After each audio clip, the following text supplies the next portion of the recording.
oral arguments ng Korte Suprema para nga sa petisyon ni Senadora Grace Poe na kumekwestiyon sa desisyon ng COMELEC na kanselahin ang kanyang kandidatura sa pagkapangulo. At nakatutok si Julius Segovia. Hindi pinayagan ng mga pulis na makalapit sa harap ng Korte Suprema ang mga taga-suporta ni Senator Grace Poe dahil pansamantalang isinara ang kalye ng Padre Faura. Napilitan na ring maglakad ang senadora papasok ng SC. Dumating din ang ina ni Poe na si Susan Roses. Ngayon ang pagsisimula ng oral arguments sa petisyon ni Poe na kumukwestiyon sa desisyon ng COMELEC na kanselahin ang kanyang Certificate of Candidacy.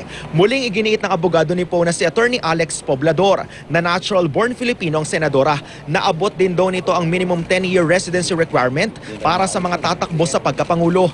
Alas 3 ng hapon ang umalis ng Supreme Court si Poe para raw dumalo sa sesyon sa Senado. Tiyempo namang ang nagtatanong na ay si Senior Associate Justice Antonio Carpio na kumontra sa hininging TRO ni Poe.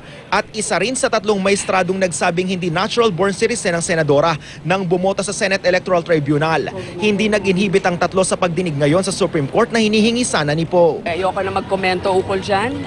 Prerogatiba nila yan. Basta kami po ay nagdarasal para sa pagiging patas ng lahat.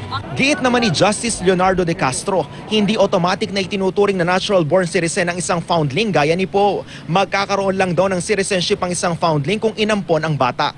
Tanong ni Justice Mariano del Castillo, ano raw ba ang dahilan bakit isinuko ni Poe ang kanyang Filipino citizenship noong 2001 at nagpa siyang maging Amerikano? 10 taon na raw siya noong naninirahan sa Amerika at pwede naman daw manatili na lang siyang green card holder. Ang sagot ng abogado ni Poe, noong panahong yun daw pagkatapos ng 9/11 attacks, may pagdududa sa mga foreigner na tumatangging maging American citizen kaya nahihirapan silang humanap ng trabaho. Tanong pa ni Del Castillo, bakit daw gumamit pa rin si Poe ng US passport matapos niyang makakuha ng Philippine passport noong 2009? Sagot ni Poblador, dual citizen noon si Poe, kaya maaari niyang gamitin pareho. Yun lang daw, mas madaling bumiyahe kung US passport ang gamit. Hinimay rin ng mga maestrado ang residency ni Poe. Giit kasi ng senadora, May 24, 2005 siya nang magsimulang permanenteng manirahan sa Pilipinas, pasok sa 10-year requirement.